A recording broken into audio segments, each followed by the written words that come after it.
Back news. మధ్యప్రాచ్యంలో పరిస్థితులు మరింత వేడెక్కుతున్నాయి. ఇటీవల ఇజ్రాయెల్పై ఇరాన్ ప్రతీకార దాడుల తర్వాత ఇజ్రాయెల్ టార్గెట్గా ఇరాన్ ప్రారంభించింది. 10 రోజులకు పైగా గ్యాప్ తీసుకుని ఇరాన్ ఆయువు పట్టుపై కొట్టింది. ఇరాన్ అన్ని విభాగాలను దెబ్బతీసే ప్లాన్ చేసింది. కీలక శాఖల సమాచారం తస్కరించింది. ఇరాన్ పైన అతి భారీ సైబర్ దాడులకు దిగింది. దీంతో కాక మీద ఉన్న ఇరాన్కు పుండు మీద కారం చల్లినట్లయింది. ఈ పరిణామం దేనికి దారితీస్తుందో అనే భయాన్ని రేపుతోంది. మధ్యప్రాచ్యంతో అసలు పరిస్థితి ఎలా ఉంది? ఇజ్రాయెల్ చేసిన ఈ సైబర్ దాడుల ప్రభావం ఎలా ఉండబోతుంది? Watch it.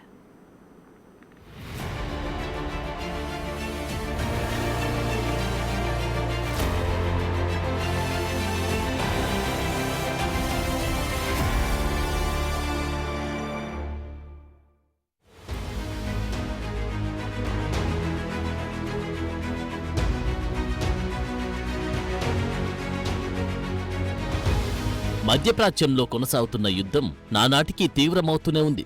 గత ఏడాది అక్టోబర్ 7న ప్రారంభమైన ఈ యుద్ధం ఇప్పుడు మధ్యప్రాచ్యమంతా పాకేలా ఉంది. ఇప్పటికే ఇజ్రాయెల్తో గాజాలోని హమాస్, లెబనాన్లోని హిజ్బుల్లా, యెమెన్, సిరియాల్లోని హౌతీ తీవ్రవాద గ్రూపులు పోరాడుతూ ఉంటే ఈ గ్రూపులకు అండగా ఉన్న ఇరాన్ కూడా ఇజ్రాయెల్ లక్ష్యంగా దాడులకు దిగింది. దీనితో చిరెత్తుకొచ్చిన ఇజ్రాయెల్ ఇప్పుడు ఇరాన్ టార్గెట్గా తీవ్రమైన యుద్ధానికి రంగం సిద్ధం చేసింది. ఇందులో భాగంగా అక్టోబర్ 12న ఇరాన్పై భారీగా సైబర్ దాడులకు దిగింది.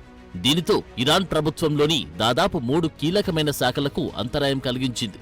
ఇరాన్ న్యాయ వ్యవస్థ, శాసన, కార్యనిర్వాహక శాఖలపై మాత్రమే కాకుండా ఇరాన్ ప్రభుత్వంలోని దాదాపు ప్రతి శాఖపైన ఈ సైబర్ అటాక్స్ ప్రభావం ఉంటుందని, దాదాపు అన్ని శాఖల సమాచారం చోరీ జరిగిందని ఇరాన్ అధికారులు చెబుతున్నారు.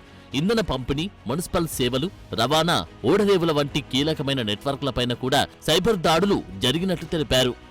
ఇక ఇరాన్ అణు కేంద్రాలను కూడా ఇజ్రాయెల్ లక్ష్యంగా చేసుకున్నట్లు తెలుస్తోంది. అక్టోబర్ 1న ఇరాన్ 200 క్షిపణులతో ఇజ్రాయెల్పై చేసిన దాడులకు ఇది బలమైన ప్రతిస్పందనగా కనిపిస్తోంది. ఇరాన్ అణు సౌకర్యాలపై సైబర్ అటాక్లతో పాటు ఇంధన పంపిణీ, మున్సిపల్ నెట్వర్క్లు, రవాణా నెట్వర్క్లు, పోర్టులు వంటి చాలా రంగాల నెట్వర్క్లపై దాడి జరిగినట్లు నివేదికలు బయటకొస్తున్నాయి. అణు స్థావరాలు, కీలక శాఖలపై భారీ స్థాయిలో జరిగిన ఈ సైబర్ దాడులను ఇరాన్ సీరియస్ గా తీసుకుంది. దీనిపై విచారణ చేపట్టింది. ఇది ఎవరి పని అని తెలుసుకోవడానికి తీవ్రంగా ప్రయత్నిస్తోంది. ఇప్పటికే ఇజ్రాయెల్, ఇరాన్ మధ్య యుద్ధ వాతావరణ పరిస్థితులు నెలకొన్న తరుణంలో ఇప్పుడు ఏం జరుగుతుందో అని టెన్షన్ నెలకొంది. ఈ పరిస్థితుల్లో సైబర్ దాడులు జరగడం ఆ ఉద్రిక్తతలను మరింత పెంచే అవకాశాన్ని పెంచుతున్నాయి.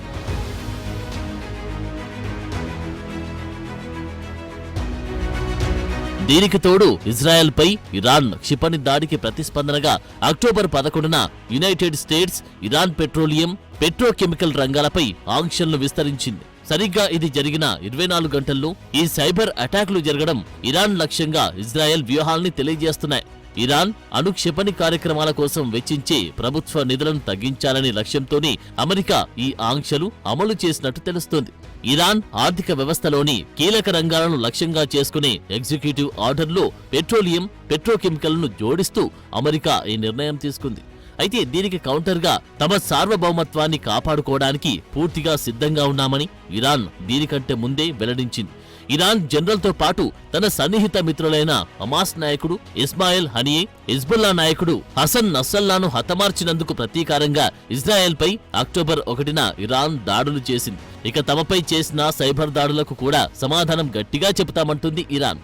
అయితే ఇజ్రాయెల్ రక్షణ మంత్రి యోవ్ గాలంట్ దీనిపై స్పందిస్తూ ఇజ్రాయెల్ ప్రతిస్పందన ప్రాణాంతకంగా, ఖచ్చితంగా ఆశ్చర్యకరంగా ఉంటుందని అన్నారు. ఇక అక్టోబర్ 10న ఇరాన్ శాశ్వత ప్రతినిధి అమీర్ సయీద్ ఇరావానీ ఐక్యరాజ్య సమితి భద్రతా మండలిలో ప్రసంగిస్తూ ఇస్లామిక్ రిపబ్లిక్ ఆఫ్ ఇరాన్ తన కీలక ప్రయోజనాలను, భద్రతలను లక్ష్యంగా చేసుకుని ఎలాంటి దురాక్రమణకైనా వ్యతిరేకంగా తన సార్వభౌమాధికారాన్ని, ప్రాదేశిక సమగ్రతను రక్షించుకోవడానికి పూర్తిగా సిద్ధంగా ఉందన్నారు. ఇరాన్ యుద్ధం తీవ్రతరం కావాలని కోరడం లేదని, అయితే అంతర్జాతీయ చట్టానికి అనుగుణంగా పూర్తిగా ఆత్మరక్షణకు తన హక్కును ఉపయోగిస్తుందని, చట్టబద్ధమైన ఇరాన్ ప్రతిస్పందనను భద్రతా మండలికి తెలియజేస్తుందని అన్నారు.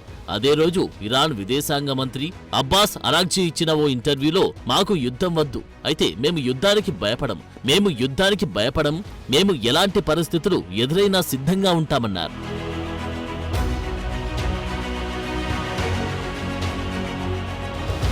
అయితే ఇరాన్ చేస్తున్న ఈ వ్యాఖ్యల్ని తీసి పారేయలేని వాతావరణం కనిపిస్తోంది. ఇరాన్ మిత్రరాజ్యమైన పాలస్తీనా మిలిటెంట్ గ్రూప్ హమాస్కు ఇజ్రాయెల్కు మధ్య ఒక సంవత్సరానికి పైగా యుద్ధం జరుగుతోంది. ఇందులో ఇటీవలే లెబనాన్లోని హిజ్బుల్లా చేరింది. హిజ్బుల్లా దక్షిణ లెబనాన్లో సుదీర్ఘ యుద్ధానికి సిద్ధమవుతుంది.